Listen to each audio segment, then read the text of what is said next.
Hello, good morning, good afternoon, good evening to all our members who are joining from different parts of the world. And this is the All India Educators Forum with the Global Educators Forum, welcoming you all to this wonderful program where we have our SDG ambassadors joining us from different parts of the world. Now, I'm reminded of that famous quote by Martin Luther King, who said that if you can't fly, just run. If you can't run, walk. If you can't walk, then crawl. But keep moving. And that's what our global ambassadors have been doing. They have moved not only in their countries but in different parts of the world. So I'm so glad that I've got connected to so many ambassadors who have got a rich experience in SDG4 in spreading education and empowering others. So I want to welcome all our guests, and I'm sure that as we grow from All India Educators from Forum to the global level, where we are right now connected to about 21 global ambassadors across the world, we hope to connect with more and more educators in the coming days. So, on this note, I'm going to welcome Professor Nada, who's joining us all the way from Croatia, and I'll request her to start her presentation. Thank you. Thank you. Greetings from Croatia. Really honored and grateful to be here today in this great webinar.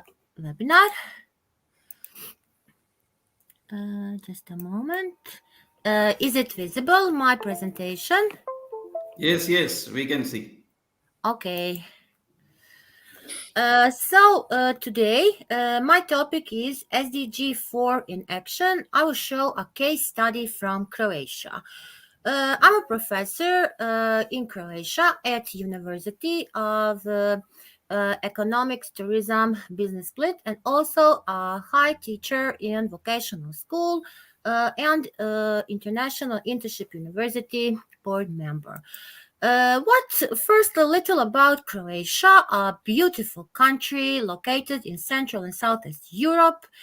We are a small country, but we are amazing country. We have 21 counties, and one of the counties is mine.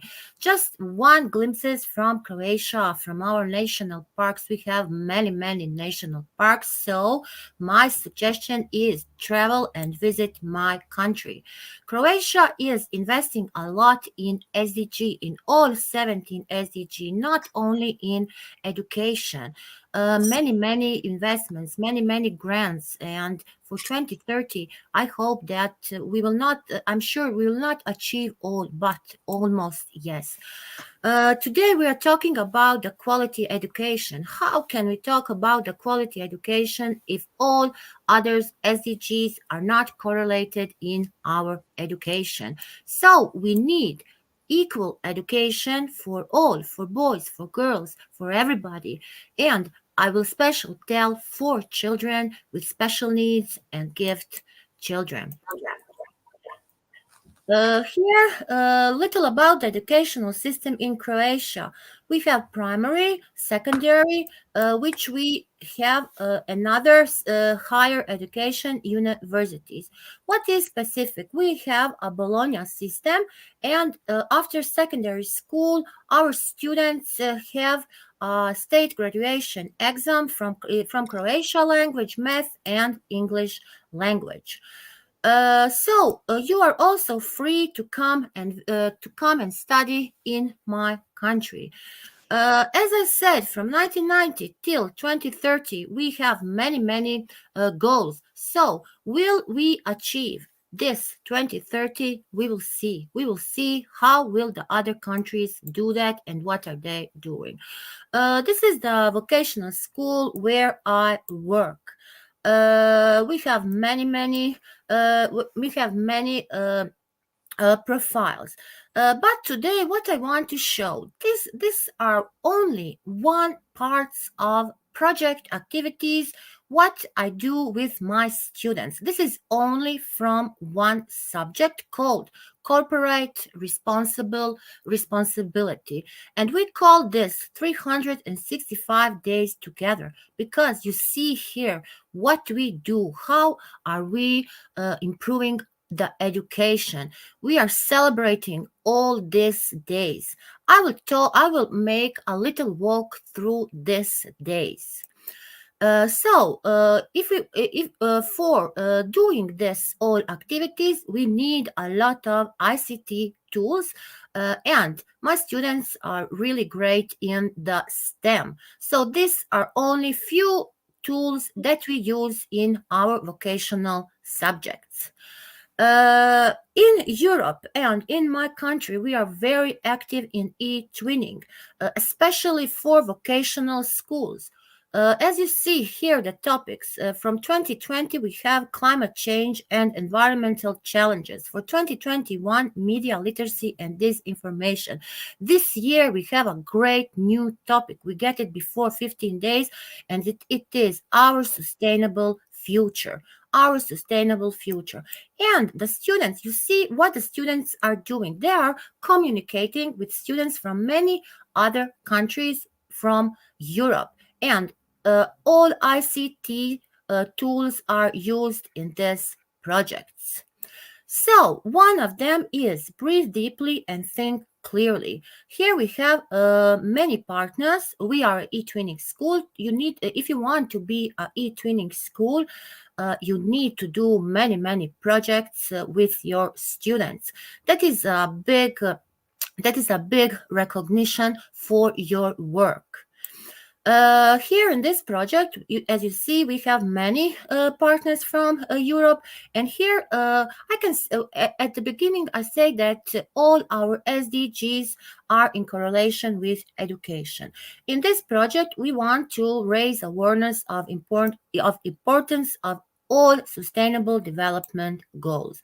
Here are some works. We make newspapers, we make e-books, and find what is the best. We find many new solutions because my students are really highly motivated and they are very creative and innovative. Here you see they make Dalmatian traditional product from recycled wood and cotton. These are few activities what I want to show. Another project is green and digital transition in new normal. Look here, what are we doing with green and digital?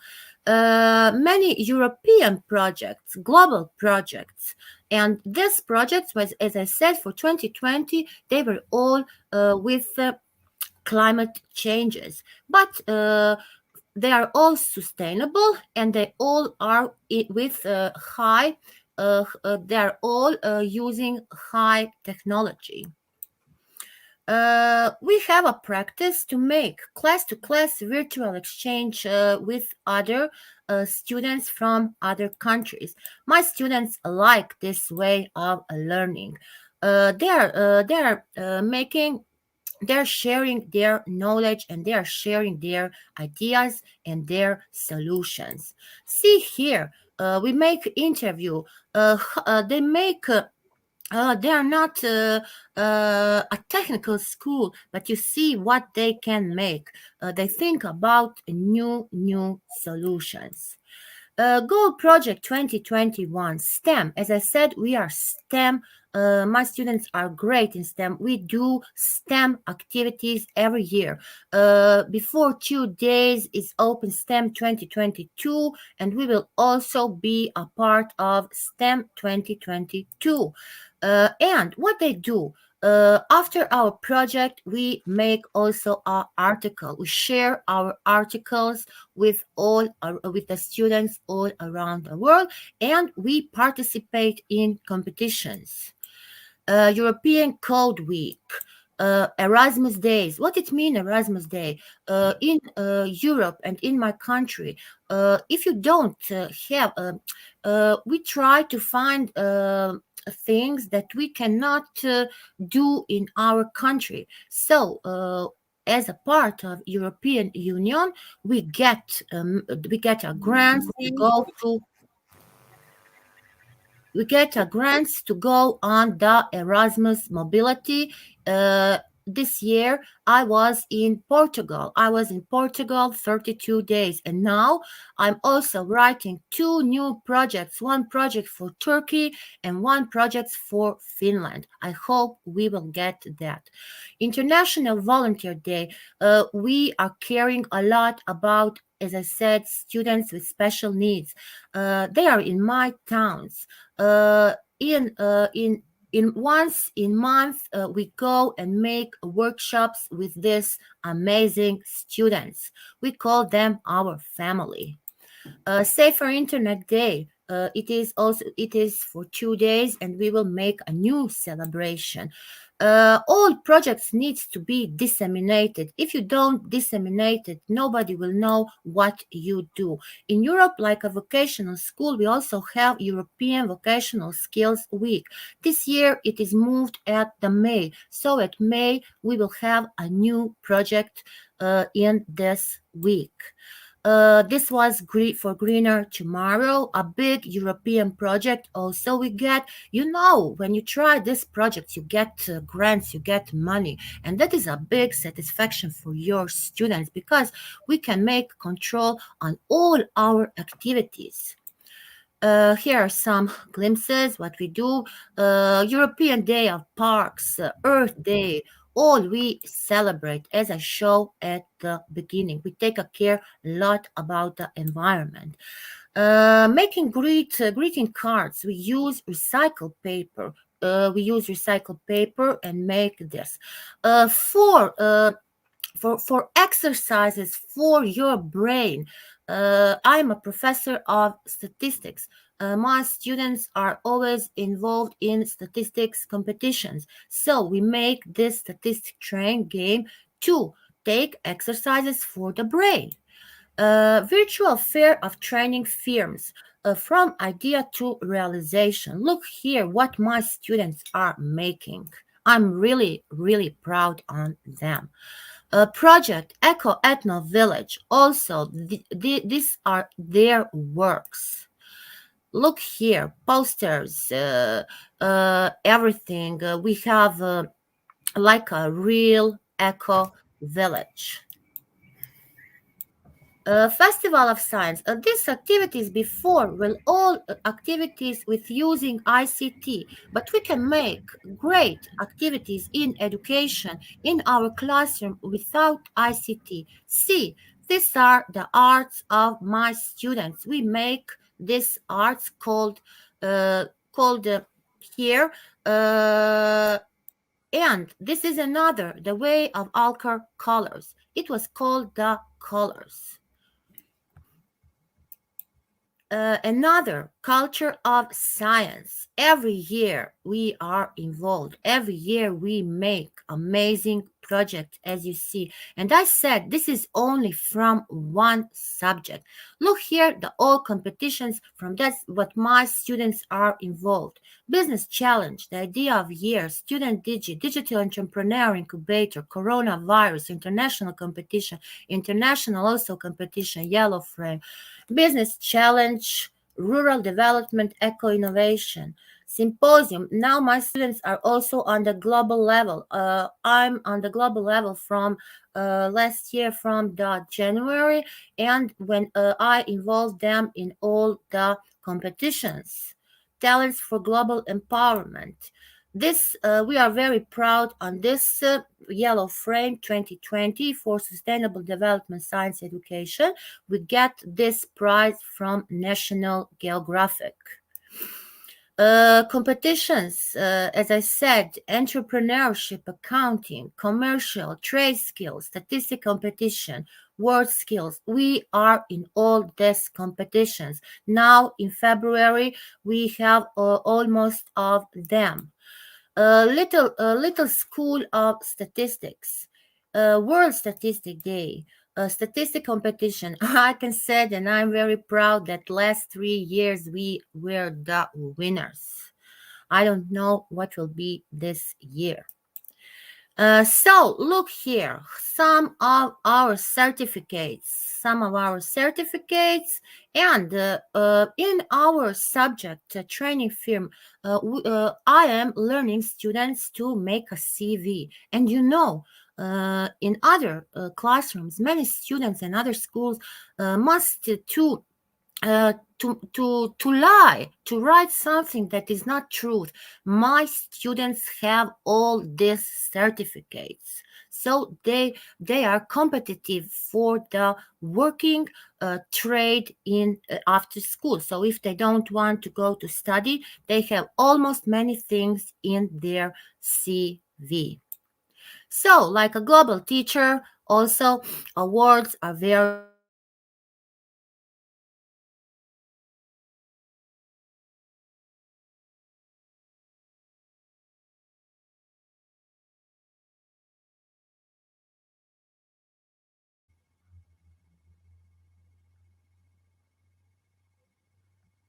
Yeah, I think she has lost her connection. I think she was almost through. So thank you. We'll get back to you hopefully Thank you. after some time. So in the Also, meantime, we have okay, you've got connection thank back. you So for your attention because time is running out and we shouldn't wait. That is a message. Be the change. Thank you. thank you so much. Thank you so much. And I really like the portions where you shared about the statistics because being mathematics teacher, that really interested me about the work that you do on I statistics, go and I it's go really really fast through this, and I said this is only a little part of things that yes, I yes. do with We know my that this students. is just a tip of the iceberg, and we are there is so much to explore beyond this. But that was amazing. That was so many things that you're doing. The CV that children write, that's something which is very nice because normally when they grow up to be 20, 25, they start writing CV. Now we have another Yes, person whose yes, CV is filled with pages. That is Professor Dr. Pratik. And yes, Dr. when, Pratik. when I was reading through his biodata, I was Dr. very, Pratik, very. if you were Yep. my student, you will have all certificates with 16 years. Yes, yes. So I'm glad that we have the next speaker as Dr. Pratik. And, we are struggling for one doctorate. He has got, I think, more than 150, 250 doctorates from across the world. And he has got more than 650 international, state, and national awards. So he's an all-rounder. He's a scientist, professor, educator, author, and a counselor, social activist. I don't know what all. I mean, it's amazing that at such a young age you could achieve all this. How was this possible? It's really amazing. I mean, so we want to hear your story, and we also wish to hear from you what you do and what is the work that so that others can also be inspired. So it's over to you, Professor. Yes, yes. Thank you so much for my for your kind introduction. So I'll start with my talk. SDG4 into action. So can you share the PPT for me? Yeah, I'll just try. I'm facing some technical error. I Yeah, just yeah, tried. yeah. 1 second.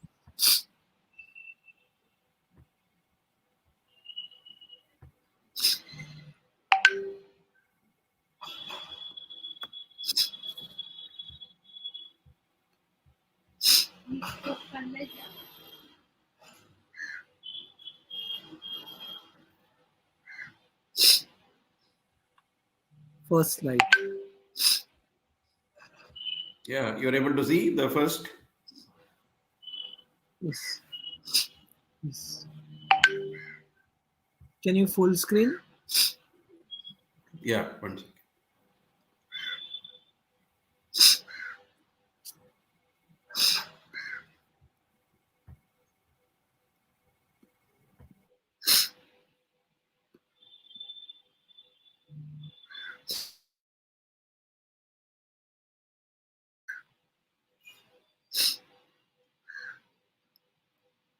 Yes, yes. First slide. First slide. SDG4 into action. Yes. Thank you. So in 2017, UNESCO published Education for Sustainable Development Goals. So the idea of lifelong learning for all is a key element of SDG4. While quality education is a goal in itself, it is important to avoid regarding the 17 SDGs as fragmented work packages. Many of the goals can in fact be interpreted as correlating with each other. For example, research on the benefits of educational attainment shows that those with higher skills levels tend to secure better paid jobs, enjoy better health, be more involved in their communities, and practice more active citizenship. We also know that there is a correlation between education participation rates and governmental investment in industries, innovation, and infrastructures. So, this suggests that education can act as a powerful engine to develop a more cohesive and equal society.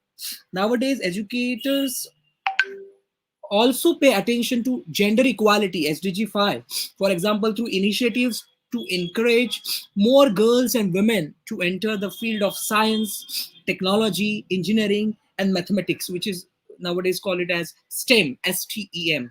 A highly qualified workforce is a demonstrated driver of decent work and strong economic growth, which in turn contribute to achieving the goals on poverty, hunger. So, quality education can also include increasing skills in relation to learning for sustainability, such as care for our planet. And the final goal, SDG 17, focuses on the role of partnerships in order to reach the SDGs and make explicit reference to the need for governments to work together and cooperate with wide range of you can say stakeholders in the private and non-profit sectors. So education, however, is not mentioned at all in the you can say there are so many discussions are going on of the SDG 17, but this goes against the research evidence on the benefits of education and training, which touch on the domains of all other SDGs, both at the level of the individual and the society. So further understanding the possibilities for individual, the educational institutions, relevant stakeholders, and governments to work together to achieve both SDG 4 and the other goals might thus increase knowledge of potential routes to progress. So there are some benchmarks, okay, in this SDG 4 into action. One is early school living, second is higher education completion, basic skills, early childhood education, lifelong learning, transition to the labor market, then monthly mobility between countries. So these are some benchmarks. So it is important to note that the current global approach to education policy making has met with plenty of criticism. One of the core aims of monitoring progress towards the achievement of benchmarks, then we have indicators, then we have target, is to exert pressure on countries to belong among the top global performers. So this may then lead to naming, shaming, and blaming those who are seen to be underperforming, with the expectation that this will lead to them beefing up their game. So, however, this approach may place unhealthy pressure on learners themselves. So countries may score high a certain major, but this is likely to be the result of a wide range of factors. Okay, examples include educational, then socio-political history, and the operationalism of schools and training institutions, and the financial investment governments have been willing to make in the education and upskilling of their populations. This is also known to correlate with the characteristics of the labor market.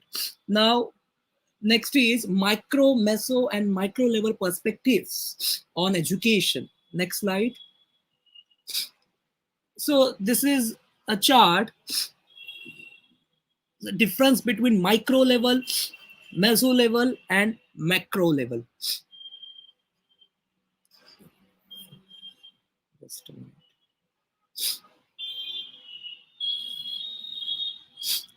As you can see, by 2020, ensure that these are the goals. 2020, ensure that all girls and boys complete free, equitable, and quality primary and secondary education, leading to relevant and effective learning outcomes. SDG4. So, in micro level, you can see parents recognizing the importance of education and sending their children in school. Then in meso, availability of high quality primary and secondary schools. In macro, adequate funding for education by responsible governments, focus on compulsory schooling laws, etc. Now,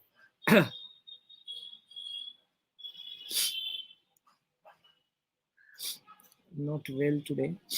Second, by 2020, ensure that all girls and boys have access to quality early childhood development care and pre-primary education, so that they are ready for primary education. So we have the differences: micro, meso, and macro.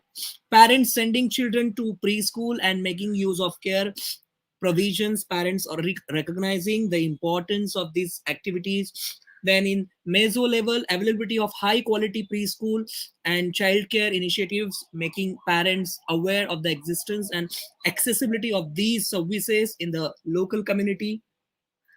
And in macro, adequate funding for preschool and childcare provision by responsible governments, campaigns on benefits of preschool initiatives to raise awareness among parents. Then third is by 2030, ensure equal access for all women and men to affordable and quality technical, vocational, and tertiary education, including university.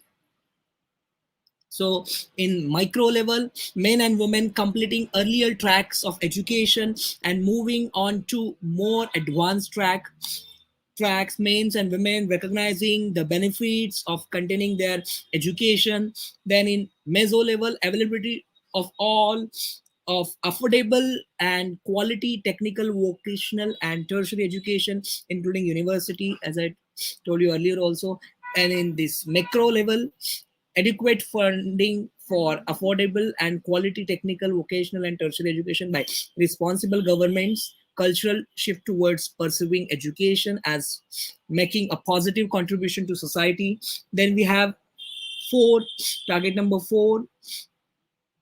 So basically, these are the breakdowns of the SDG 4 targets into micro, meso, macro level properties. So by 2030, sustainability increase the number of youth and adults who have relevant skills, including technical and vocational skills for employment, decent jobs, and entrepreneurship.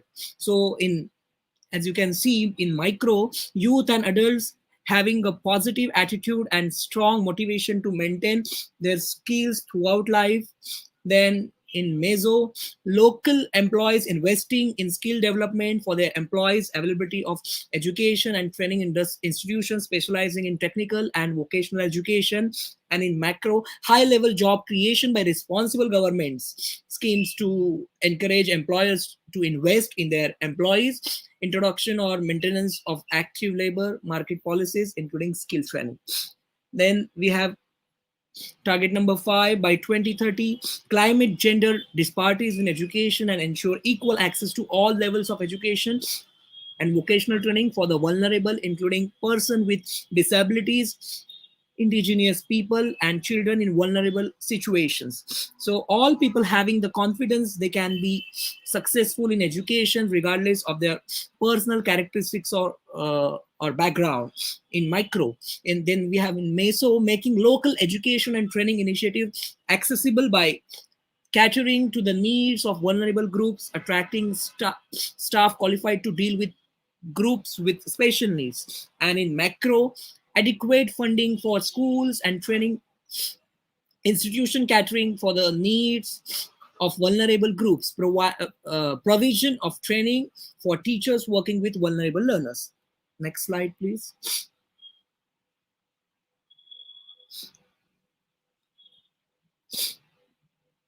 Then We have goal target 6 by 2030, ensure that all youth and substantial properties of adults, both men and women, achieve literacy and numeracy.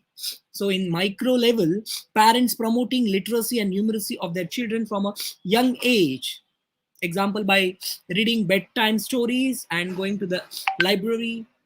Then in meso level, education and training institution promoting literacy and numeracy throughout the entire curriculum, availability of literacy and numeracy initiatives for adult in the local community. And in macro, integrating literacy and numeracy evaluation in quality control mechanism for compulsory education, adequate funding for adults education, and training institutions offering literacy and numeracy courses. Then we have target number 7 by 2030, ensure that all learners acquire the knowledge and skills needed to promote sustainable development, including among others through education for sustainable development and sustainable lifestyles. Then we have human rights, gender equality, promotion of culture of peace and non-violence, global citizenship, and appreciation of cultural diversity and of culture's contribution to sustainable development. So in micro, we have parents including values relating to sustainable development to their children from a young age. Then in meso level, education and training institution adopting a cross-course approach to themes of sustainable development, providing intra and extra mural activities focusing on sustainable development. Then we have macro level, governments making sustainable developments a core part of the compulsory education system and providing adequate funding for this. Governments conducting campaign to sensitive adults to themes of sustainable development. Then we have goal number 8, build and upgrade education facilities that are child, disability, and gender sensitive and provide safe, non-violence, inclusive, and effective learning environments for all. So in micro, parents interacting with schools to demand optimal learning environments for their children, adults working with education and training institutions to focus on creating efficient and effective learning environments. Then in meso, management and staff of education and training institution increases their knowledge of how to optimize learning environments, management and staff implementing changes to produce optimal learning environment. Then in macro, governments making adequate investment in the infrastructure of education and training institution, as well as investing in continuing professional development of teachers in relation to disabilities, safety, inclusive and effective education. Then we have 2 more goals. Goal number 9, by 2030, substantially expand globally the number of scholarships available to developing countries, in particular least developed countries, small islands, developing states, and African countries for enrollment in higher education, including vocational training and information and communication technology, as you can see, technical, engineering, and scientific parameters in developing countries and other developing countries. So people recognizing the importance of education and striving towards its establishment as a rights in their countries. As you can see in micro level, meso, availability of high quality and accessible higher education institution in these countries, raising awareness of this institution and what they offer. And in macro, countries in the developed world recognize the importance of foreign aid and developing countries, governments maintaining quality control system for education and training systems that meet international standards. Please, next slide. And last one is the goal number 10, by 2030, substantially increase the supply of qualified teachers, including through international competitions for cooperation for teacher training in developing countries, especially least developed countries and small islands developing states. So now I would like to talk on this thing, in policy terms, the current discourse might lead to policy coping behavior aiming for a quick fix of a broken education system with no real guarantee of a long-term solution. The focus should be on countries learning from each other through understanding how systems are embedded in the wider economic, social, cultural, and political context. In particular, targets related to student achievement and participation have been criticized for placing too strong an emphasis on the responsibility of the individual in the neoliberal education marketplace. So evidence mainly from the, you can say, Western world teaches us that participation in education and high levels of educational attainment correlate with wide range of indicators concerning good health, well-being, active citizenship, and employment. So the implementation of maintenance of high quality education system across the globe is therefore highly recommended. However, there are still huge differences in how countries approach education. Children, teenagers, and adults in low or middle income countries tend to have less access to high quality education. So there are some implementation which I need to address. One, for raise awareness. First is raise awareness of benefits of learning among citizens and policymakers. So the benefits of participating in high quality education can be both monetary and non-monetary and occur at the individual and societal levels. So it is understandable that policymakers in developing countries might not perceive investing in certain types of education as a top priority, as they may struggle to ensure sufficient food resources and drinkable water for all citizens. However, it is important not to view education goals as isolated targets, but in interaction with the other sustainable development goals as outlined in SDG 17 also. So many of the targets may be easier to reach when strong and accessible systems of education and training are put in place, leading to stronger knowledge-based infrastructures, despite education not being explicitly mentioned in relation to the outreach goals in SDG 17. So poverty and literacy problems are often transferred between generations. Access to education may play a role in... Professor, I'm sorry to interrupt you. Actually, we are running out of time. So I think yes, because there are so many speakers, social we already inequality. 20 minutes. Just give me Sorry for 1 that. minute. But yeah, Yes. please. In just social inequalities, notwithstanding the frequent charge that education represses middle class values, then we have put better quality monitoring systems in place, then bring education and training opportunities to the people, provide high quality teacher training across the globe, build partnership with the other relevant stockholders. So these are some implementation which I need. Thank you. That was quite exhaustive. I know you have a lot of things to share, and but unfortunately, we are running out of time, and we have lots of speakers here. Thank you so much. Thank you so much, sir, for giving me opportunity to express my thoughts on such a wonderful platform. You're doing great job, I must say. Thank you so much, everyone, for patiently listening. Thank you. So I'll now invite Professor Rania, who's been waiting for a long time, who's a global educator, and she's a STEM instructor. I mean, so much of we talk about science, integrating all the subjects. So she's a STEM educator, ICT trainer, and she's a researcher, author, keynote speaker, and global ambassadors for many organizations, and presently working for the Greek Ministry of Education. So it's over to you, Professor Rania. Well, good evening from me too, from Greece. Congratulations for this excellent webinar, very, very resourceful. As you said, I'm a STEM instructor, and I have designed several astronomy European projects and 20 projects and whole course of astronomy for children implemented here in Greece. I'm collaborating with the Greek Astronomy Space Company, and we organize many events targeted to the layperson, but especially for underprivileged children, because underprivileged children are always my main concern. And that's why I have designed, also implemented many international humanitarian STEM projects that are implemented mostly in Africa, especially in Malawi and India, based on sustainable development goals.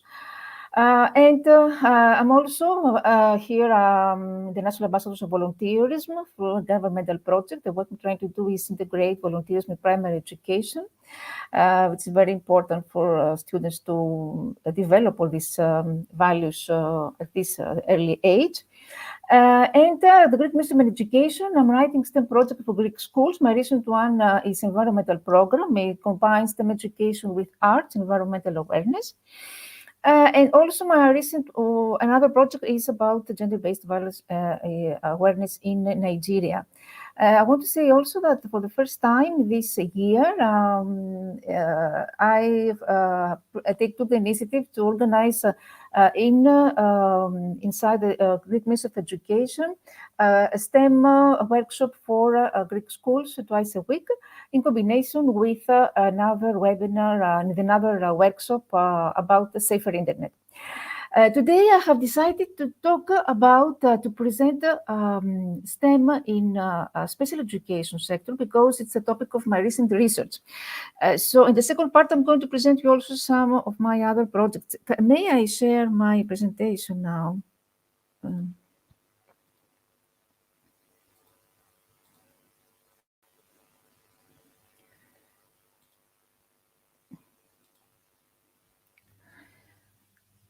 Can you see now my presentation?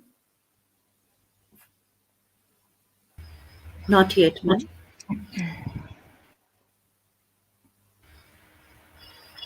Yes, we can see. Okay. So since the beginning of the 21st century, many countries have made improvement of student advancement in science, technology, engineering, mathematics, the so-called STEM, and the demand for a workforce educated in science is growing as the global economy becomes increasingly reliant on technological companies. So many governments have begun to encourage STEM education projects as a method to assure future financial stability in order to meet labor needs. STEM programs, the modern era, are targeted at improving student proficiency in science in order to prepare students for professions in technology-related fields.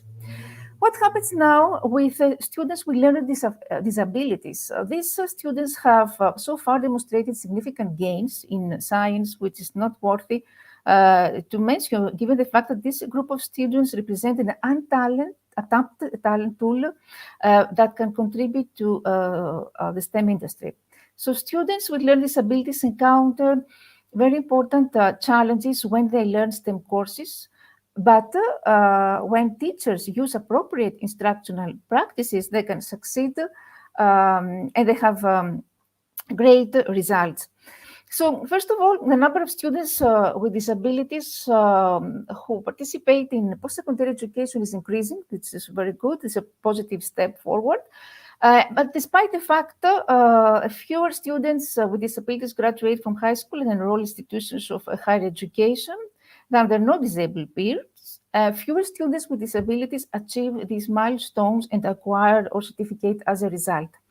So STEM education, we know it includes interdisciplinarity, problem-based learning, performance-based teaching, 5E teaching, and 7A teaching learning model, digital technologies, and formative assessments.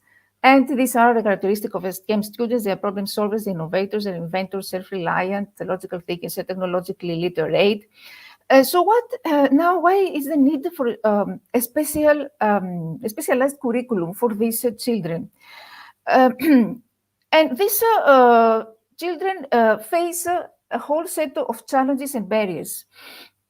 First of all, they are underrepresented in STEM fields. They face, first of all, limited educational experiences, limited preparation for STEM occupations, and they have employment issues. There aren't enough role models for them.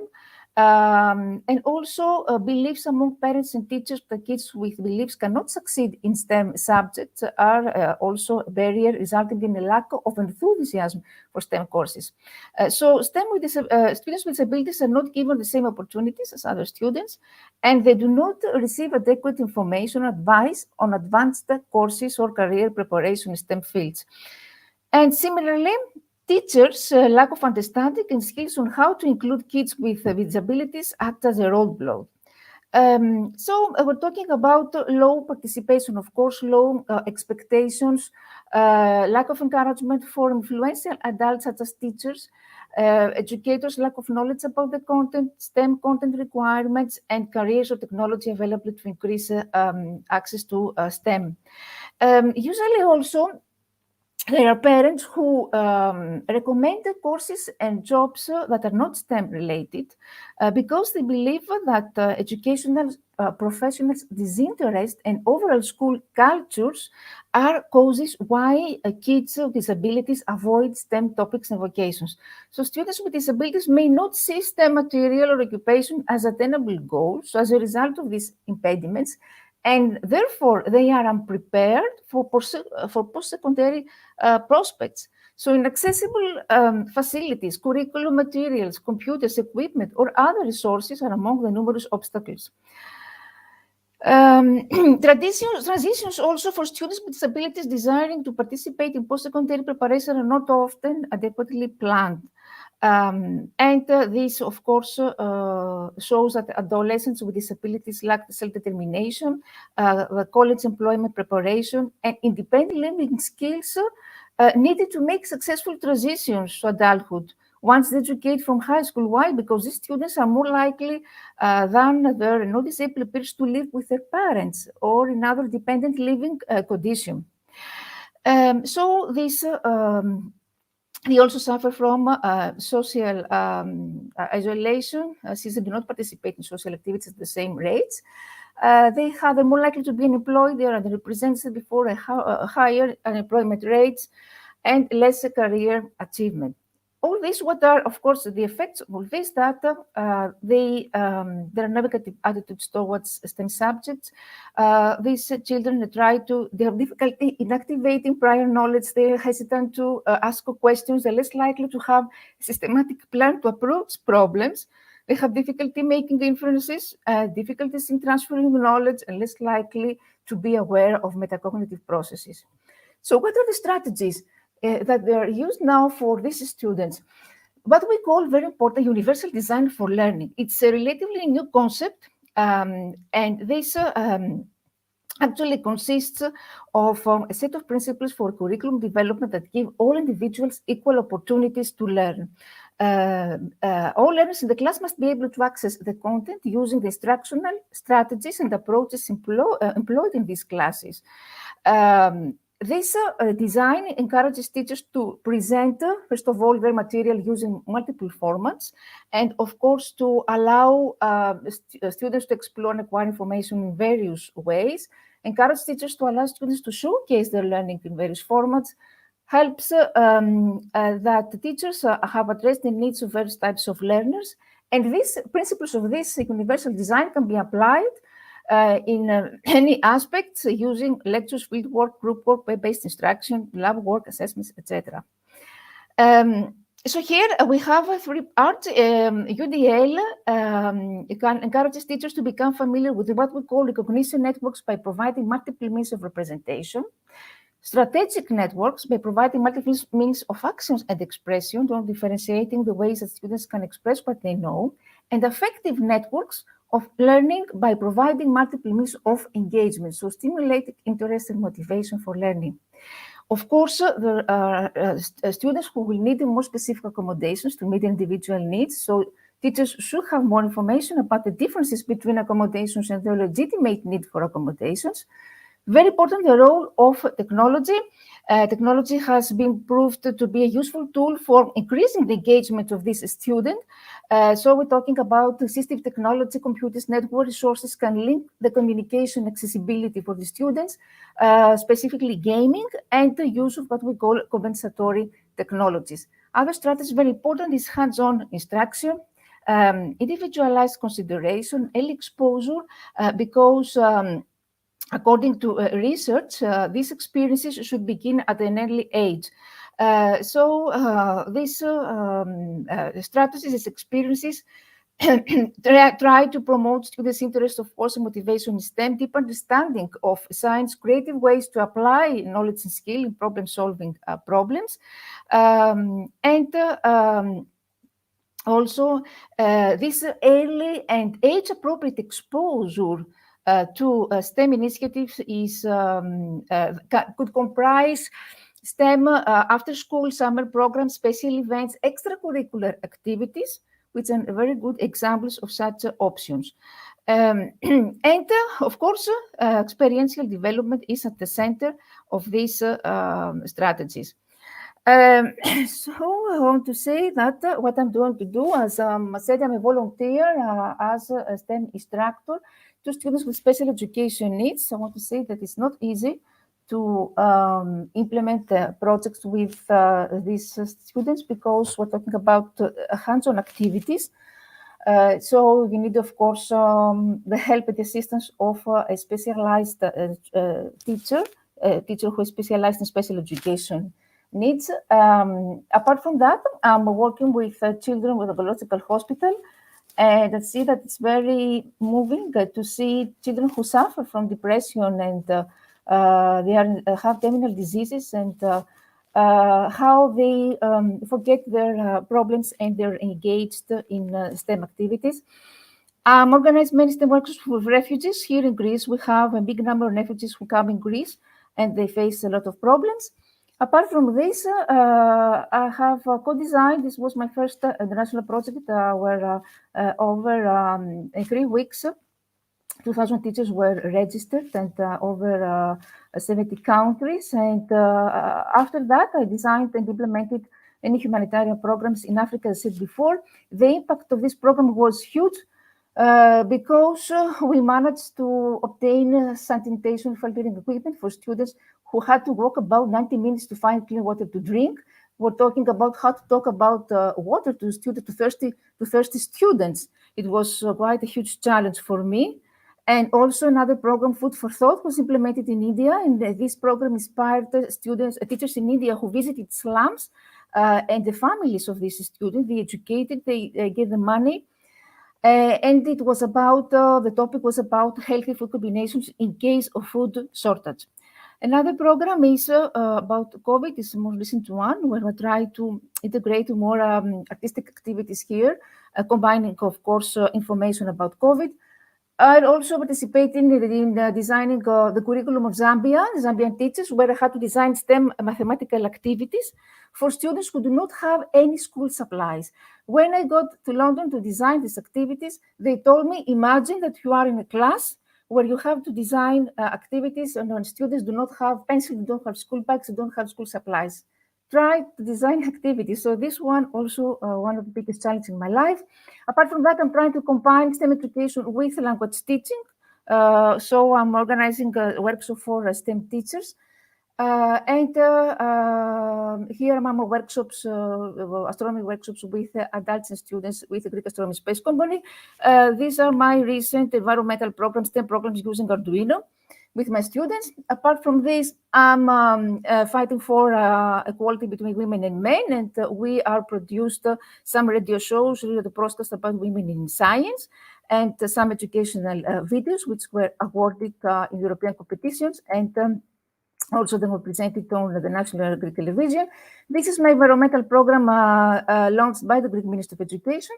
And for this program, I have received over 130 awards. I was selected among the best teachers in the world with the Global Teacher Prize, Global Teacher Award. Thanks a lot for your attention.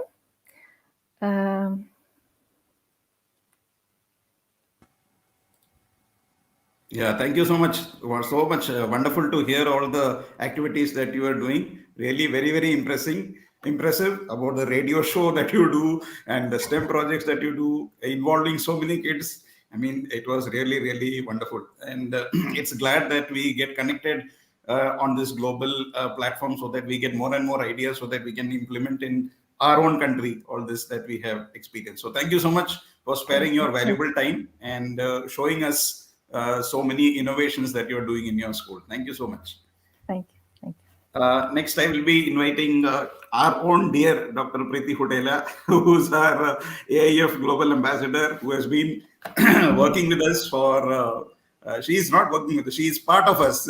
So we cannot separate her from the organization. So she has been a hardcore supporter of all the initiatives that we have taken. And she's, of course, a Microsoft educator, and she's one of the 100 people who had inspired the other people of the world. So in 2021, so that's a great achievement. So over to you, Preeti ma'am. Thank you so much, sir. Thank you so much for the opportunity to be sharing this global platform with the educators. So happy to be a part of all. Greetings to all. So I would like to begin with my presentation. I would like to share my screen. Please allow. Yes, ma'am, you can.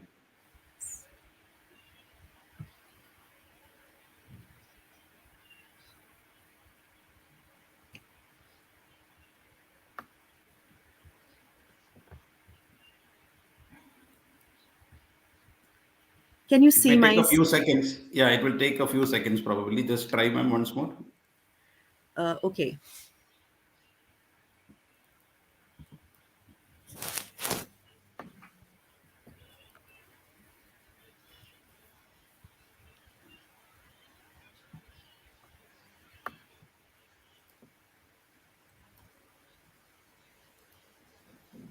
Ma'am, I hope you're sharing the entire screen. Yes, sir. Yeah, yeah. Yeah, it's coming. 1 minute. Yeah. So it's a great opportunity. I thank Mr. Matthews so much that I am part of the global fraternity today. Thank you so much.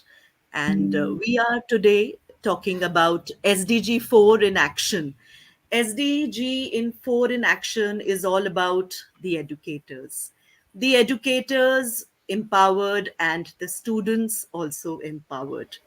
So, how can we empower our students? It is not that we can empower our students in just talking about the SDG 4. We have to go beyond the curriculum. The curriculum is there for us to take up, that has been given to us by our different the central board of education of our countries, but we have to go beyond that. And for that reason, we in our school, I'm from Venkateshwar Global School, and there we started worksheets called Beyond Books Worksheet. The curriculum goes on, but we wanted to teach our students not only what is there in the text, but we wanted them to go beyond the books. So we started taking activities with the SDGs, SDGs being the most talk of the town these days. So you can see in my picture also. So it is not that the SDGs is something that the only the youth is concerned about. The students, our future generations, and we have to teach them young. We have to sensitize them when they are young. Small things, don't waste the food, and know what is there in your food. Share with others if you have something more and you are not utilizing it for a long time. Why don't you share it with those who need it more than you? So these are little things that we thought that teaching our children would go a long way. So we have in our school learning corridors as well. So when I am talking about learning corridors, the corridors are thematic. So like we give a theme, and that theme is followed everywhere. So it is not that the text is being displayed.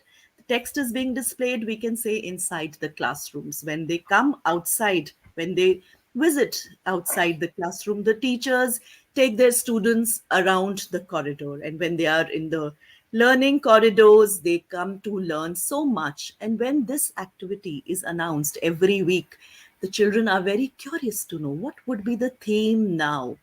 And bit by bit, training them, giving them opportunity to explore the SDGs. We took up this SDG 3. These are all connected when we talk about 1 and 2, no hunger, zero poverty, and the good health and well-being. It is again that let our children be sensitized. What is in their plate? The yellows, the greens, the red, where does it come from? Let them respect the food. It is very saddening to see the leftovers being thrown. So the children have to be very sensible. These tiny steps would go a long way. We cannot forget our ancient tradition of India, the yoga, which is concerned with the entire body well-being. And thanks to our Prime Minister, Shri Narendra Modi, that we celebrate International Yoga Day on June 21 each year. And that has also helped our children in getting focused, being calm and concentrated. I'm not going to touch upon all the SDGs because of the time limit. The few ones which I thought I must discuss it with you. So this is the SDG 5 and 10. So, where we are talking about the gender equality, reduced inequalities. Gone are the days when we were just talking that the girls playing with the dolls and the boys playing with the, making bridges and being engineers, girls looking after the house. So, these are some of the things that these stereotypes have to be done away with. And why would there be any inequalities? When there is no difference, then there are no biases. I would like to share bring this small video. Let me see if I am able to share it here with you. Let me try. I got this link.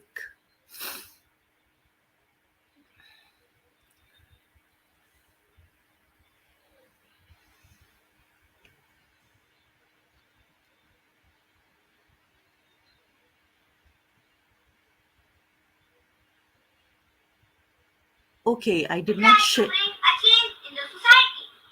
There are issues everywhere, causes infinite.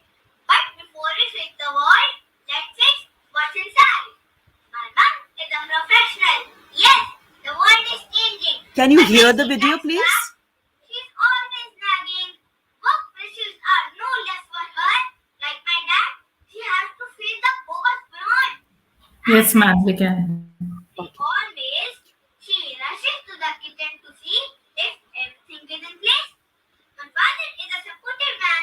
Like many forward people, he has accepted that she has to step out to meet the ends.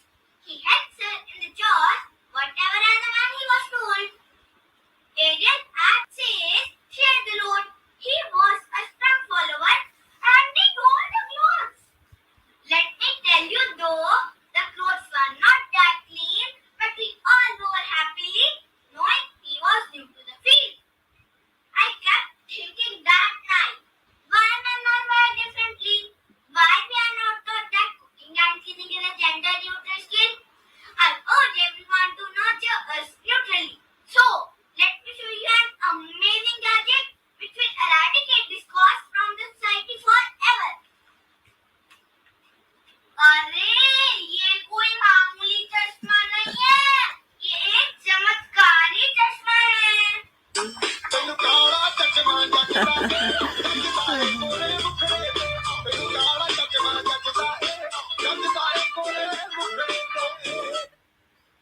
जिसको पहनते ही society से भेदभाव की भावना हमेशा के लिए फुर्र हो जाएगी। Order now, buy one get one free. So raise your voice against this social issue. Be the warriors, be the change. Thank you. Have a nice day. Thank you, Medansh. So, this was something very wonderful that I thought I must share it with all of you, which little ones are doing in the school and achieving SDG 5 and 10. Coming to SDG 10 and 12, which is a great hype in our school, where we are telling children, how can we have sustainable communities? How can we have cities when we are very responsibly consuming and producing? Nowadays, in every year or two, we are there going to buy a new mobile phone for ourselves without seeing that what is happening to the previous one, just dumping it away. So when we throw away something, where is it going? To the landfills, and no proper segregation is happening. So the children are taught at school the proper ways of segregation of waste, so that the governments, the departments they have to do the segregation, whichever department is responsible. So that is taken care of. So if we teach them young, and I'm sure it is going to make a difference eventually. We were into like these small actions. If we do, we are definitely going to make a difference in the climate. And this climate action is not today it started in our school way back, like it was announced in 2015. Our school is at it by, I can say, 2017 we are doing it. But in the pandemic we got the opportunity for an exchange program with the Russia school, wherein our children talked about how do we calculate the carbon footprints, and they talked about their gardening, etc. And it was great to know that yes, problems what we are facing here are no different with problems that you are facing. So these are global problems. These we all have to achieve these global goals, and what are the ways to achieve it is something that we have to discuss. Little things. Don't leave the electricity at the standby. So be conscious, be careful of little steps that will go a long way. Coming to SDG 14, life below water. So, I'm just discussing about the activities taken up at my school. So, herein the questions were posed to the YouTube, and we answered them with our children answered these questions, through their Flipgrid video, and it was a wonderful exchange program. So my point discussing this here right now is that we can do this with our students, because we are in the world has shrunken. The global has become local. So herein we have the opportunity that we can give so much of exposure to our children to uh, exchange each other's, like we are exchanging our ideas right now. Our children could also do that. So this exchange was with the Taiwan school that I'm Hello, going to share with namaste. you. This is Team VGS, and we really love to collaborate with your school. We really like the questions that you have asked us. They were very interesting and thought provoking. So we have tried to find the solutions to them. Here are the answers. Hello everyone, my name is Shriji Pahuja of 9th Standard from Venkateshwar Global School, and I reside in Delhi, India. So today I'm going to answer a few questions asked by the Team 1. The first question is, what is your favorite sea animal? My favorite sea animal is the dolphin. The second question is, what is the endangered sea animal in your country? So the most endangered sea animal in my country is the African penguin, which was endangered in the Indian Ocean. So these are some of the activities which we can have in our school that would sensitize our students. They would also research what is happening. Why are our sea life below sea getting extinct? So these are some of the ways that we can enhance our students' knowledge. Coming to the last, SDG 16, SDG 17, peace, justice, and strong institutions. Yes, educators, the future is in our hands. So let us promote peace in our students, empower them with patience, tolerance. This is what the world's need now. Partnership and goal. Right now, what are we doing? We are all partnering together to reach all these goals. So my request to all of you is, we all are doing our bit. So let's keep doing it bit by bit, and I'm sure we are going to reach our goals as soon as possible. So this is wonderful. We are partnered with when it comes to quality education.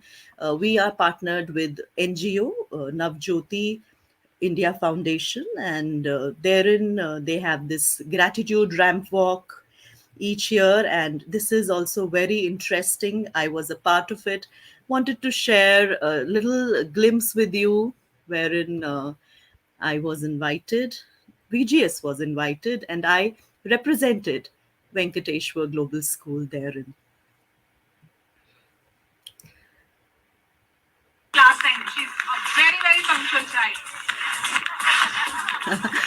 So sweet memories. Sounds happening. Next, can we have Rashmi Razuri ma'am again?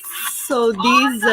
From Bangkok, we have a lot of supporters from Bangkok, Dubai.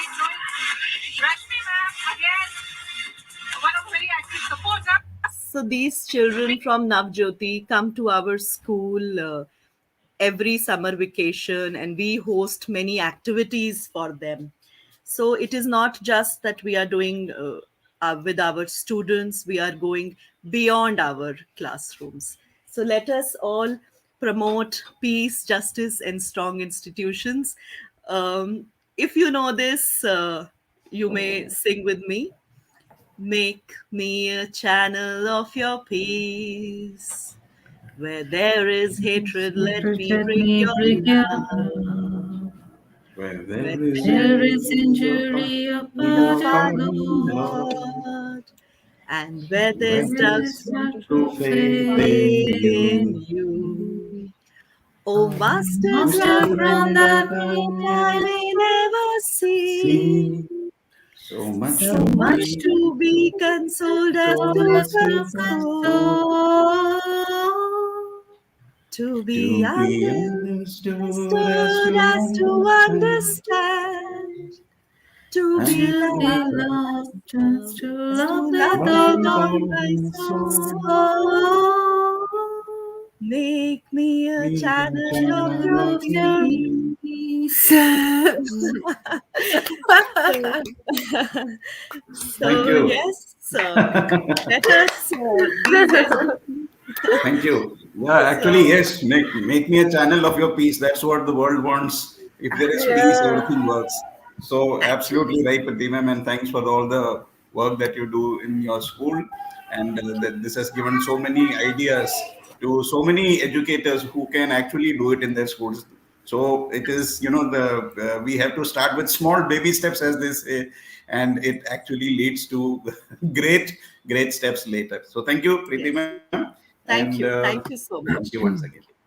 So now, next speaker, I'm going to invite Professor Hayat, who is here already with us, and she is a senior professor, and she is joining us from Tunisia, and she is teaching English there, and she is a MIE, Wakelet, Kami, Minecraft certified educator, and a recipient of many awards, the Global Edu Leader Award, and so many other awards. So we are privileged that you are here, and we would like to know what you do in your country and for the educators there and across the world, of course. Yeah, hello everyone. Am I audible? Yes, yes. Yeah, okay. Hello everyone. I'm so glad to be here today to share my experience with SDG4. So glad to meet you all, my friends. You're all my friends here. I'm so glad to interact with you all. To hear from you, from your experience, from your great job in your schools or college or university. So as uh, as my friend Nada says, we involved we I personally involved my students in many projects, a twinning project in school, intra school here in Tunisia, between towns or from over the world. um, and I am also a partner of a global classroom project, reuse project also about e-waste to this year. Let me just share my screen, please.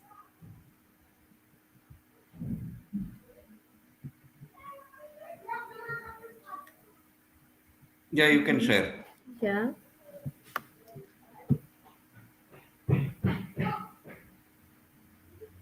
Yeah. You're sharing the entire screen, right? It may take a few seconds, but it will come. Yeah.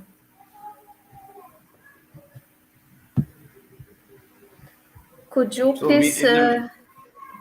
just share screen and then click on entire presentation. Yeah, yeah. Yeah.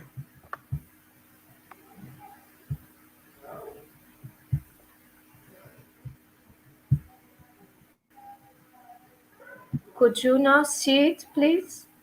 1 second. It will come. It's coming. It's coming. Yeah, Yeah. we are able to see. Now you can just What put it okay. from slideshow.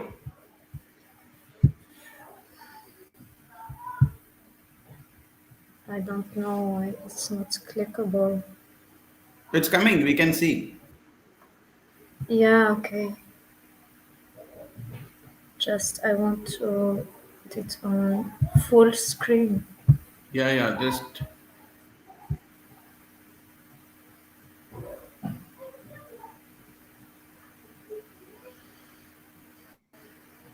you can click on slideshow.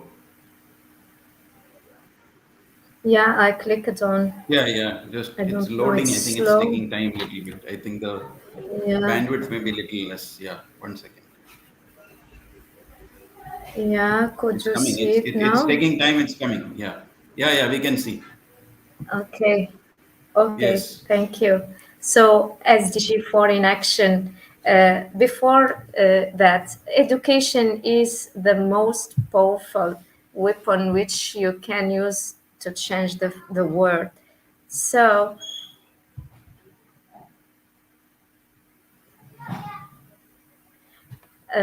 thank you, Sir Matthew, for inviting me today to interact with panelists, with dear colleagues from over the globe, and share my experience in SDG4.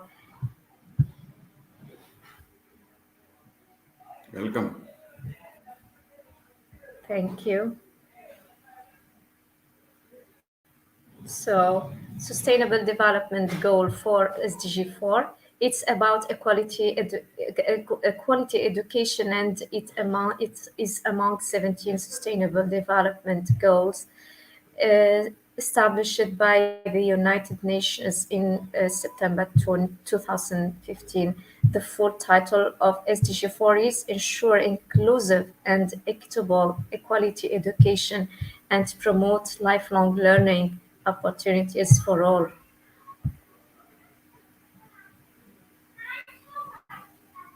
What is education? Education is the process of facilitating learning on the acquisition of knowledge, values, skills, beliefs, moral, personal development. So, goal 4, quality education. Make sure every child gets a quality education.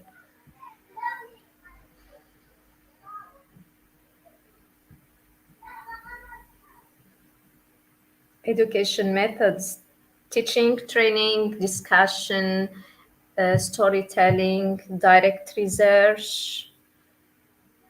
Here, my students and SDGs. I always involve my students in many projects, and SDG 4, SDG 15, SDG 13, 16, many SDGs, we did it, we studied in projects, the targets. I will not focus on targets because all of us know about the targets for 1 to 7 and for A, B, and C. Just I will summarize, then I will focus on my community, I mean my classroom. So all girls and boys complete free, equitable, equality primary and secondary education. Here for 2, the target for 2, equal access and equality free primary education. So girls and boys, quality early childhood development, pre-primary education. Here, target for 3, equal access to affordable technical, vocational, and higher education.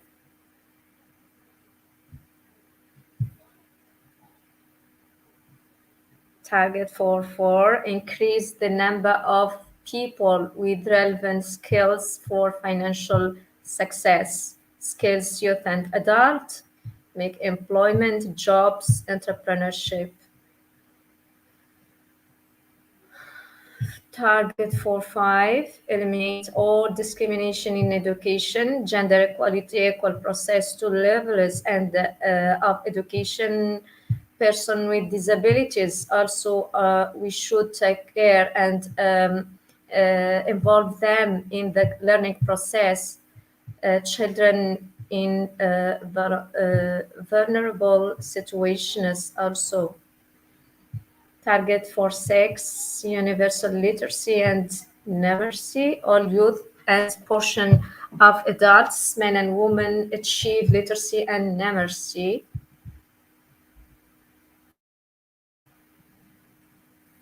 Target for education for sustainable development and global citizenship.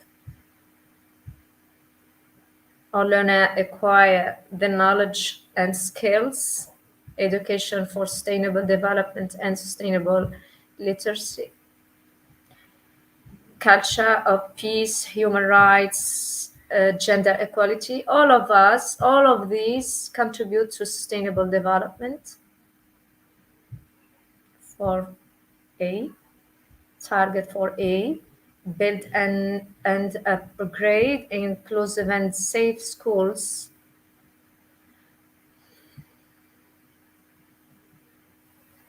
For B, expand higher education scholarships for developing countries, sustainably expand globally the scholarship available to developing countries, enrollment in higher education, vocational training, information and communication. Now, for C, increase the supply of qualified teachers in developing countries, of qualified teachers, international cooperation for teacher training, sustainable development. So since 2000,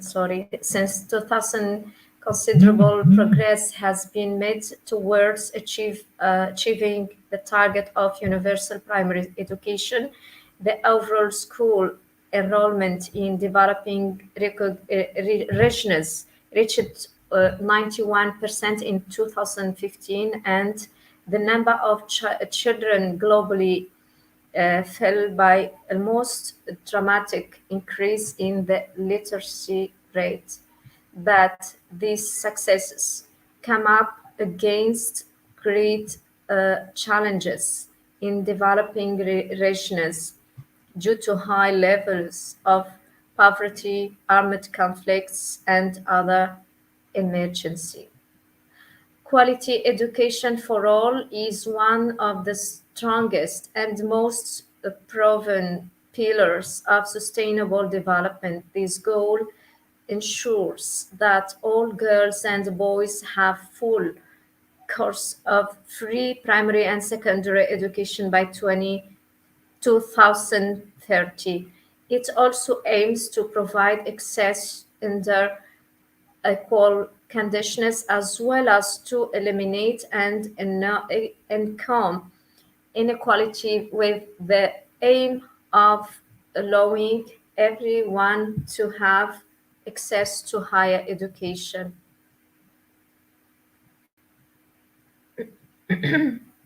Republic of Tunisia. Here, the literacy rate in Tunisia fell from 18.1% in 2018 to 17.7% in 2019, according to figures from the National Institute of Statistics.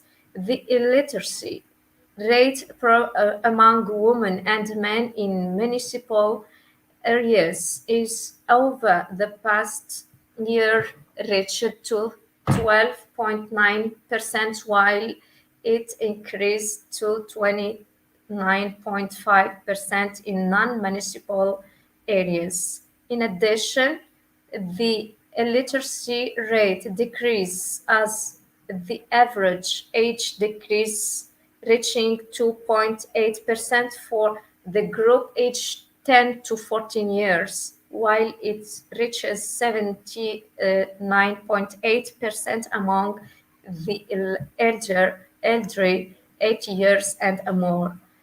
Enrollment rate for the year 2019 was 96.1 for the age of group of 6 to 14 years, while it was 95.4% for men of the same age group.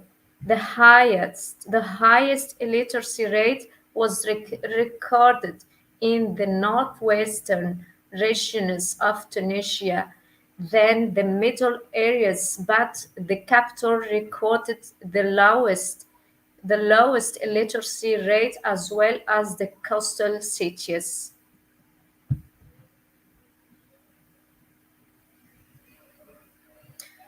E-learning. During pandemic, many educational institutions are attempting to maintain programs through online education. However, equity remains a major constraint on access to distance learning, as many students in the developing countries do not either have access to the internet as well as students who live in war zone.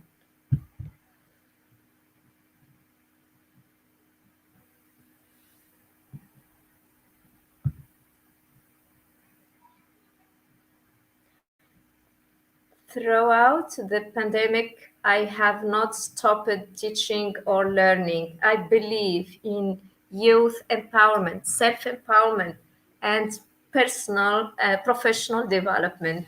Advanced professional learning intend to help us as educators improve our professional knowledge, competence, and effectiveness.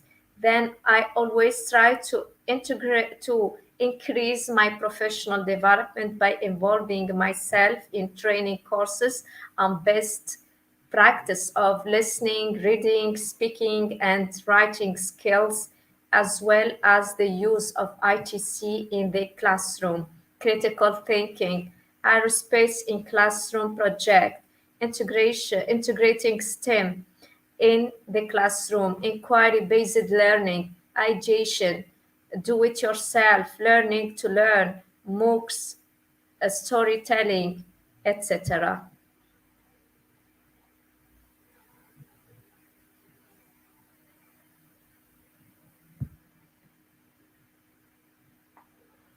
Sorry, yeah. Here some memories with my learners. Here integrating STEM, I was a part of a European Schoolnet Academy project, learning about STEM. Also, me and my students, like you see now.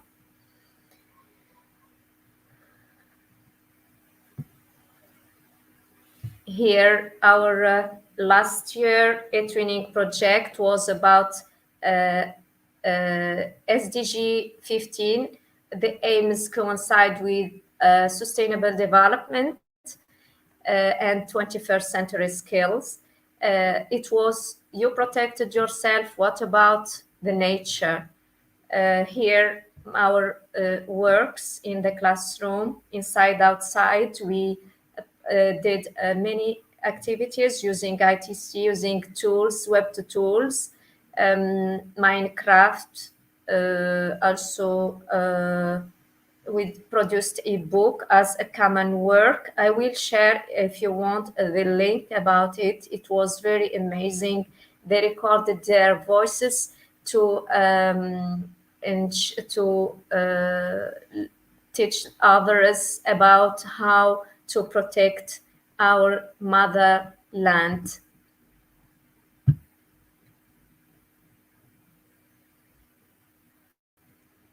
Here we celebrated the World Water Day using coding.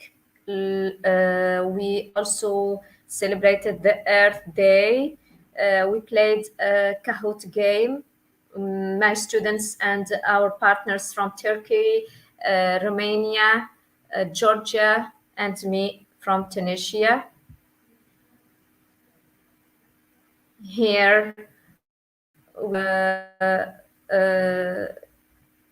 do a competition using Nepod. We make research on wastes, why recycling.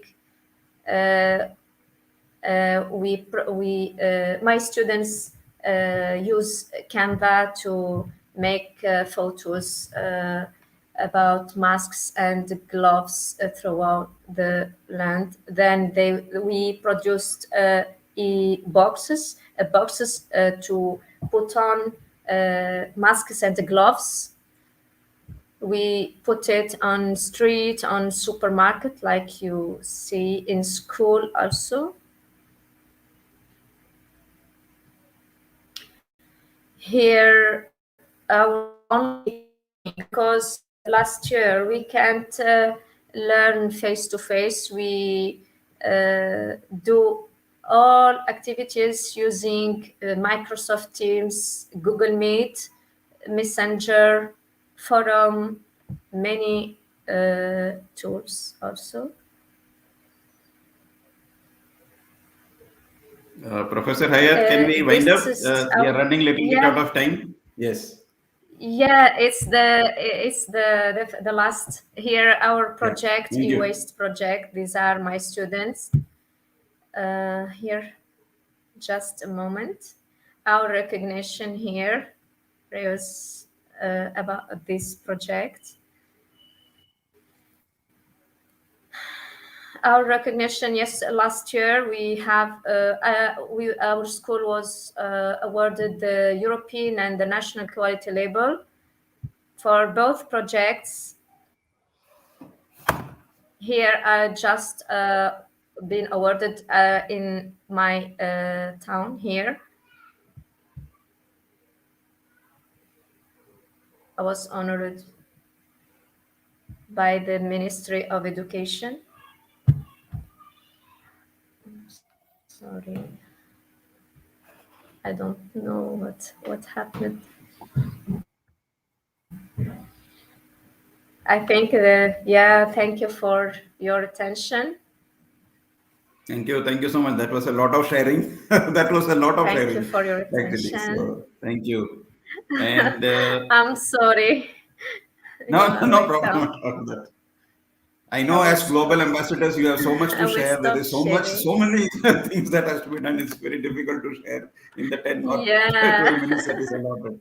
But I'm sure we'll have this on a continuous basis so that we can keep sharing. Thank you so much for your presence and for your time.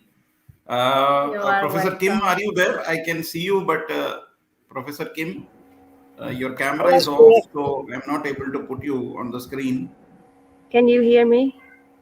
Yeah, we can hear you, but we can't see you. I think your camera is off. Sorry, maybe there's some problem with my camera. Okay, so but we are not unable to see you. So maybe if you could exit and come back. Yeah, okay, let me try again. Yeah, so in the meantime, I will invite Nina. Professor Kim, let her try to come back with, because we can't see her at all.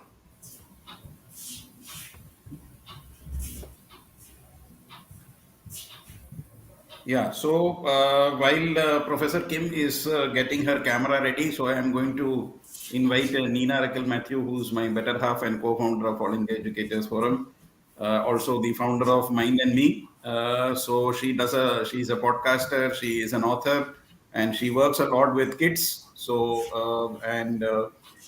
she is into actually SDG into action. So I'm just talking less and handing over the proceedings to Nina so that you can see what the work that she does with the kids and educators.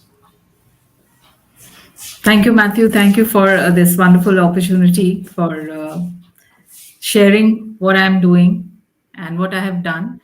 So it's a matter of great privilege and honor to be sharing space with global leaders over here everyone over here, each one of the presenters. I must say, I have learned a lot today from each one of you, what you are doing in your respective countries, in your respective schools.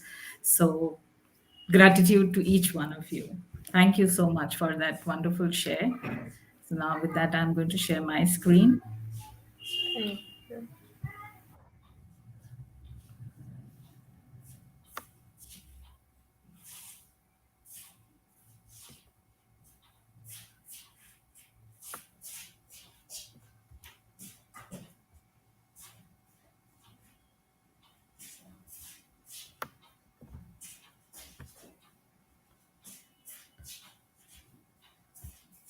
Is it visible? Not now. Yeah, so just take out the PPT. We can see the screen now. Okay. Yeah. Is the screen visible now? Yeah, we can see now. Just put it in full Okay. screen. Yeah. Okay.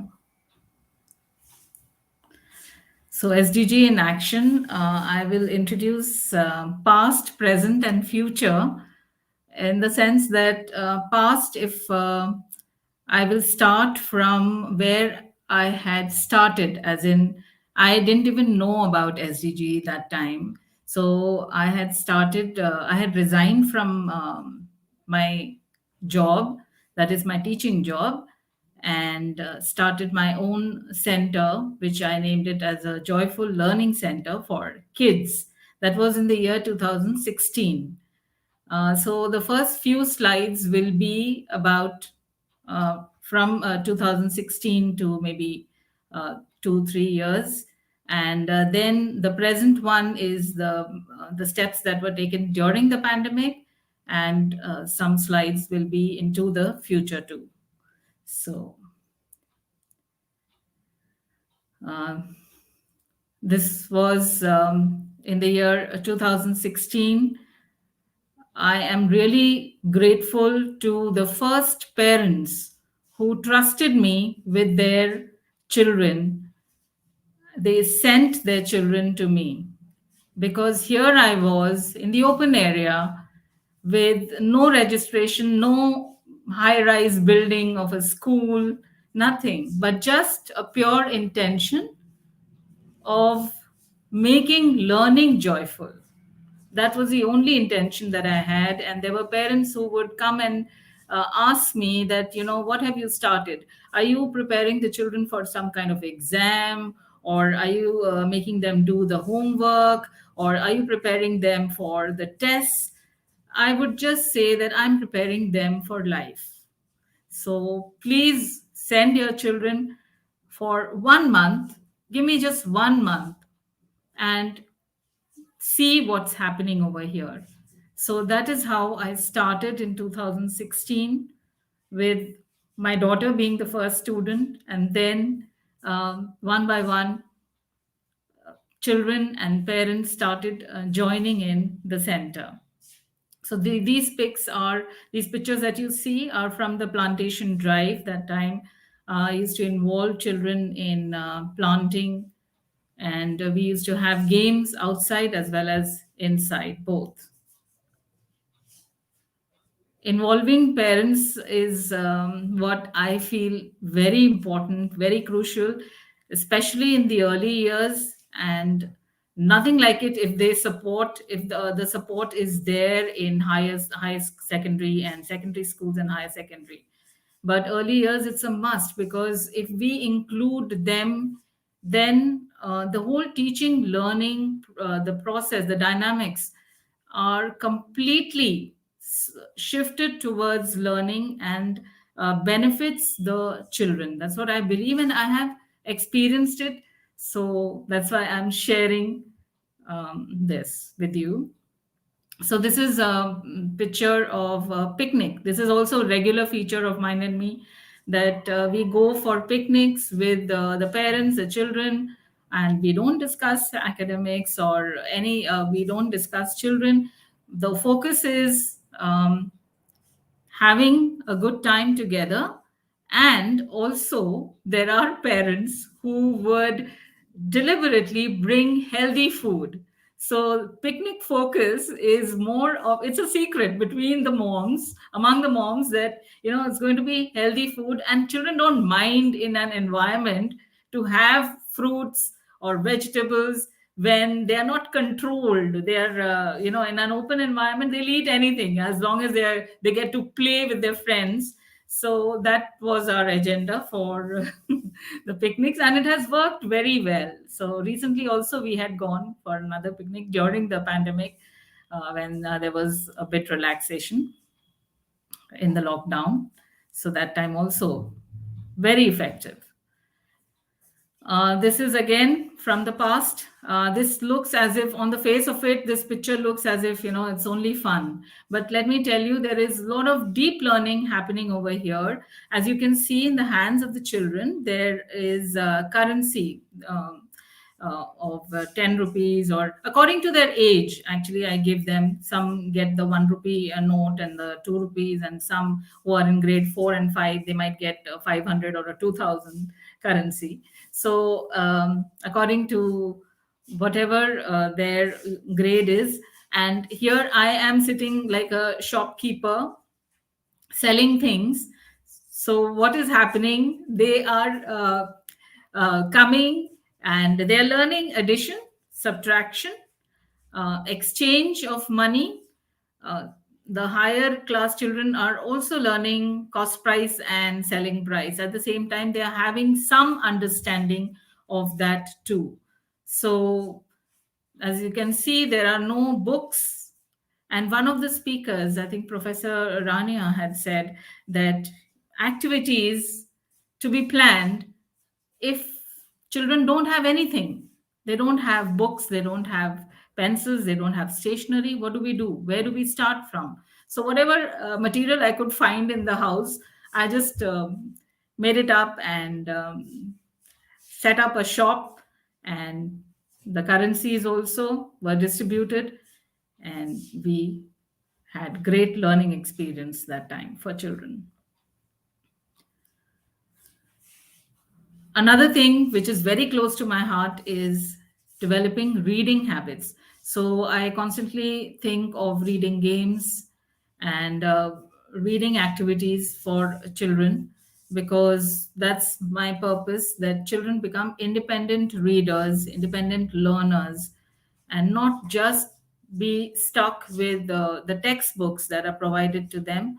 There is a huge treasure of children's books available in the market, and I'm not buying the books, but I request the parents. Again, the parents are so cooperative. They would come with they'll donate the books, they'll exchange the books. So everything is happening within that cosmos of parent and children, and it works really well, because each child gets to read a varied amount of material in the same space.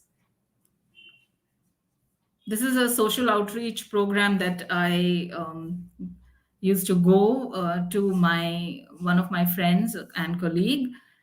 She had this center named Anubhav Ek Ehsaas. So I used to conduct some programs for the children over there.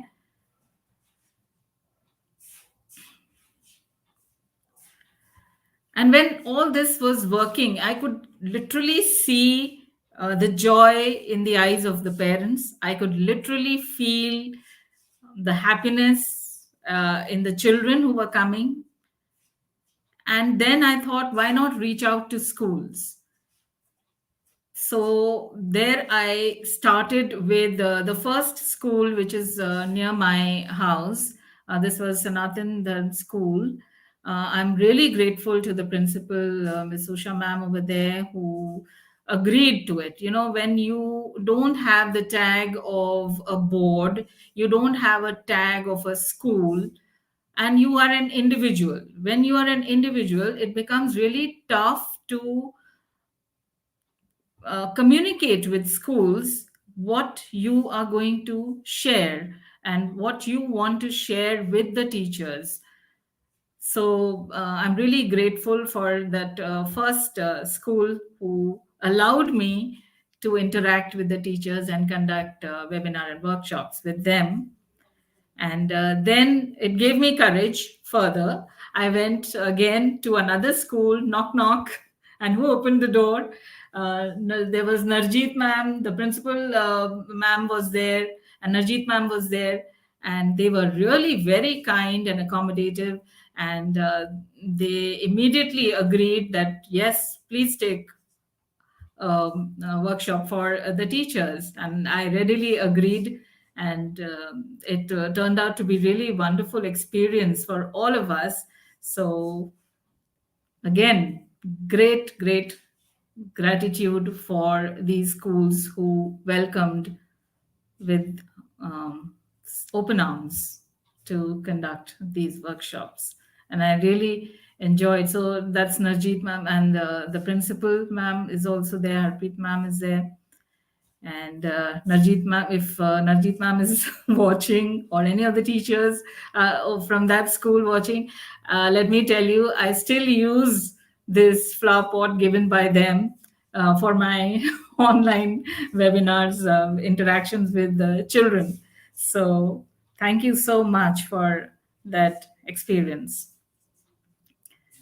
Now, here is a group of coaches. We had done a course of life coaching together, and together we developed some programs for the youth, conducted it in Anubhav Ekesa's social outreach, that area with the children. And it was really incredible experience that we had. And this was gaining momentum. We were going to school. We were conducting we conducted in social in Anubhav Ekesas, and then we started doing it for the youth and the adults.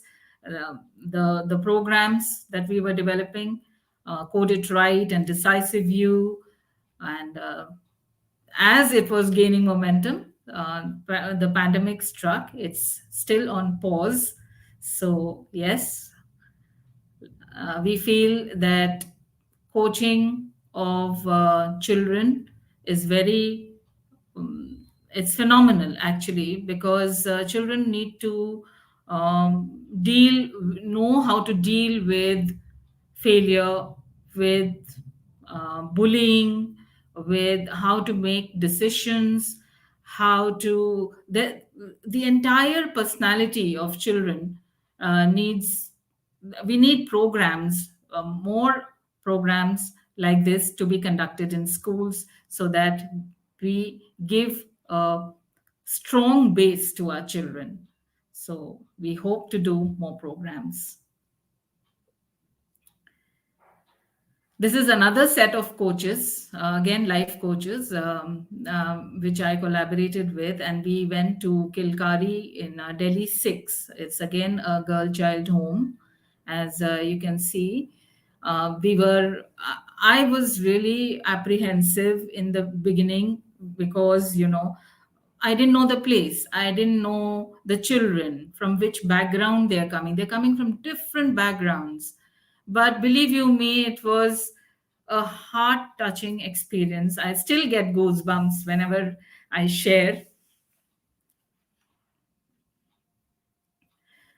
And we had done this because, when you go to these places, you realize that how important including children is. And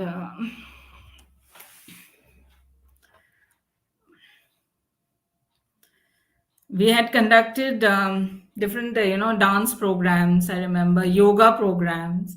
All these coaches, they had their own talents, and we were given separate rooms, and each one was conducting so beautifully. And together we had uh, uh, planned a role play on Arunima Sinha, the mountaineer who had lost her legs.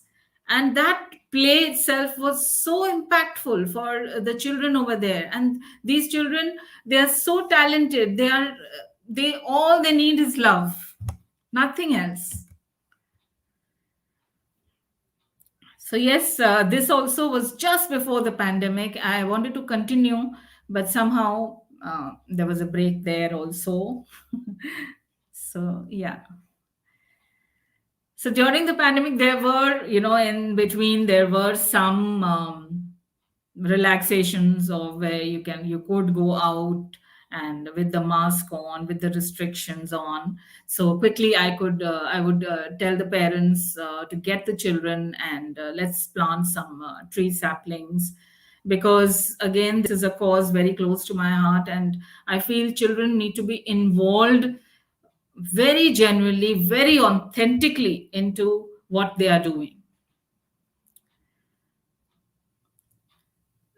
This was last year. Again, hashtag PAL, Plant a Legacy. So I collaborated with GEMS Legacy School, Dubai. And one of my friends over there, she said, Nina, let's do another hashtag PAL movement. I said, during the pandemic, it's very difficult. Children are not coming. It's not going to happen. They're all in different places. I don't know how I can gather them together again. So let's do this after the pandemic. She said, no, let's do it now only. I said, okay. Then I gave the commitment. I said, now what to do? How to involve the children again? How to bring they're all disintegrated. So then I thought, why not go to the space where they are? Rather than I speaking from my place, I should go to the place where children are. So then I made these captions, and there was a lot of anxiety as to how well I would be received in their area.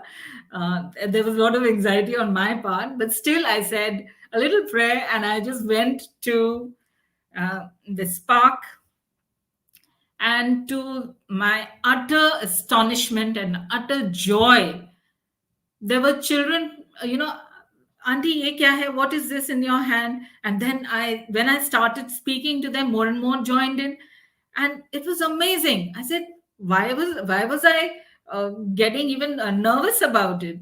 Children, if they understand love, they understand genuineness, they understand authenticity. I really don't know how, but they just know it. They just know it, and they be a part of you. So we don't have to make an effort anywhere. It's just genuine love and care that has to be shown to them, and they're all there for you.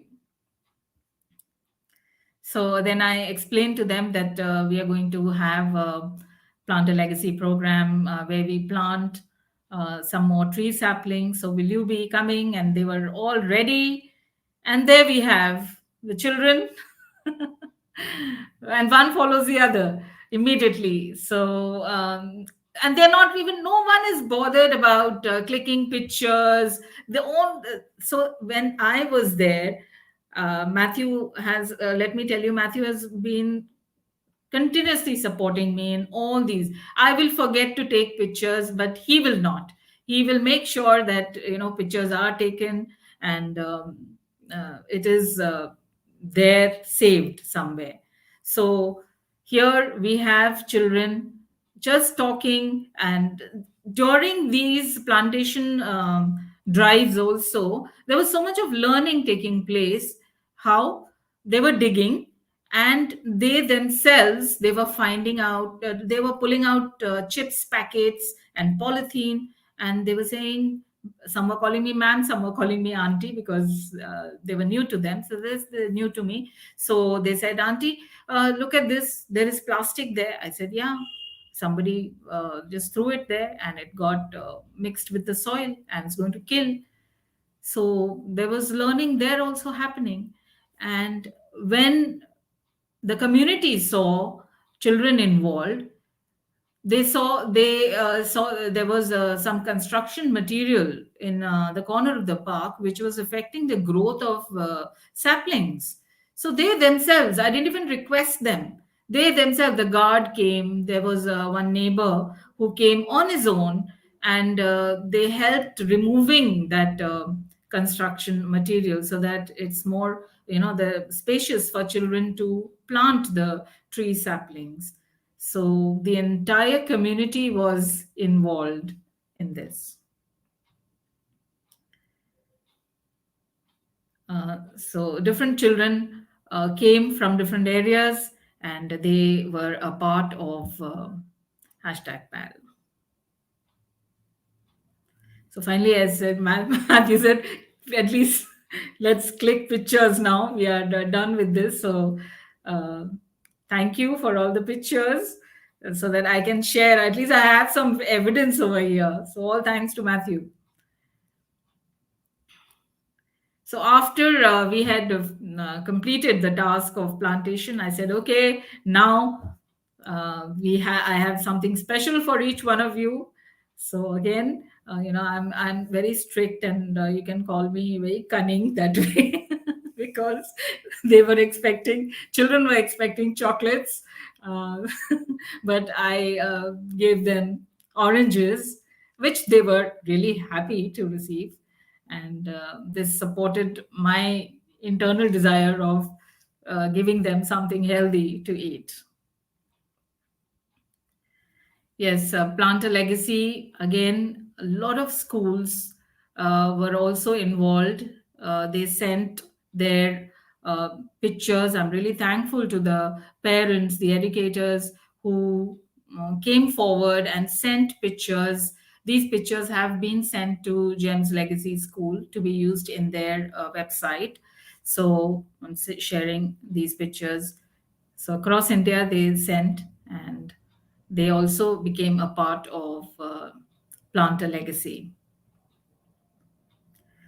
So these were some online interactions that took place during the pandemic, because life has to go on. And if you have the purpose, your purpose is clear, so then you become unstoppable. It's always a drive that helps you go forward in life. You can never settle.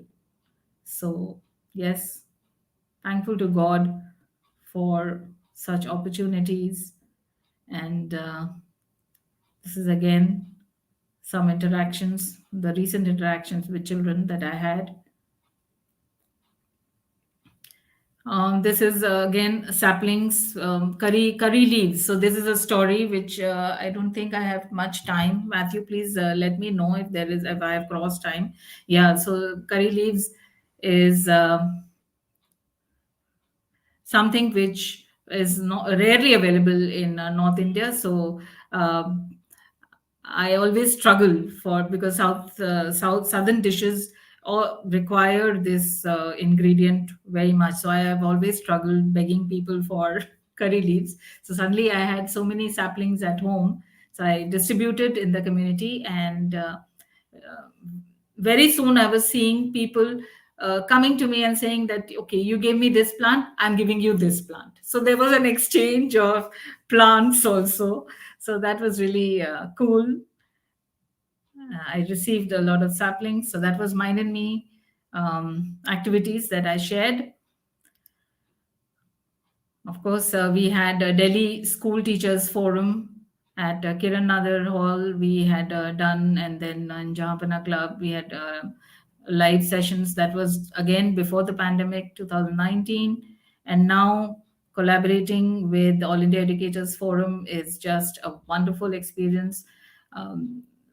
Sharing and also collaborating with teachers, taking webinars has been a great learning experience for me. Then I'm also collaborating with a global community, which is UK based, Learning in the 22nd Century, L22C. It is a global community which focuses on learning anywhere, anytime, any place. And it is an organic mix of wisdom, vision, excitement, and uncertainty. The only identity card that you need for learning in the 22nd century is just to do the right thing and not to do the thing right. So there's no need for perfection, but yes, intention is what we are looking at. And very soon, I will be inviting the founder members of Learning in the 22nd Century. I would be really grateful and honored to have you all join that session that we'll be having towards the end of February. So looking forward to that. And what I'm sharing today is just a glimpse, just an iota of information about learning in the 22nd century. And I would definitely like you to know more and join the community of interactive learning and be a part of it. I'm also associated with life-based learning, LBL. That is, I'm a change maker there.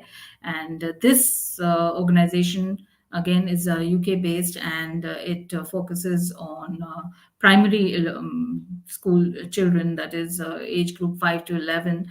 And it is based on the self, the community, and the environment, and it focuses on emotional development of children, then health programs coming up with life-based learning. So there's lots in the pipeline and lots to be done in the future. So these are such just small steps that I'm taking towards SDG in action, and I seek your best wishes and your blessings, almighty blessings, for the steps that I'm taking with your support. So thank you for being listeners over here and participating over here. Thank you. And yes, I'll end with a quote of Martin Luther King, who says that, you don't have to see the whole staircase to take the first step. You just have to take the first step, and you will reach your destination. So thank you so much. Thank you, Nina, for the share. And thank you to all the guest speakers who are there, who are supporting this whole session from the beginning to the end. Some amazing sharing we had, and from different, when different people share, there are so many things that we can learn from each other. So it has been a great session, and I'm sure that as we collaborate further, we will be able to enrich and empower more people with our sessions. So thank you once again for sparing your valuable time.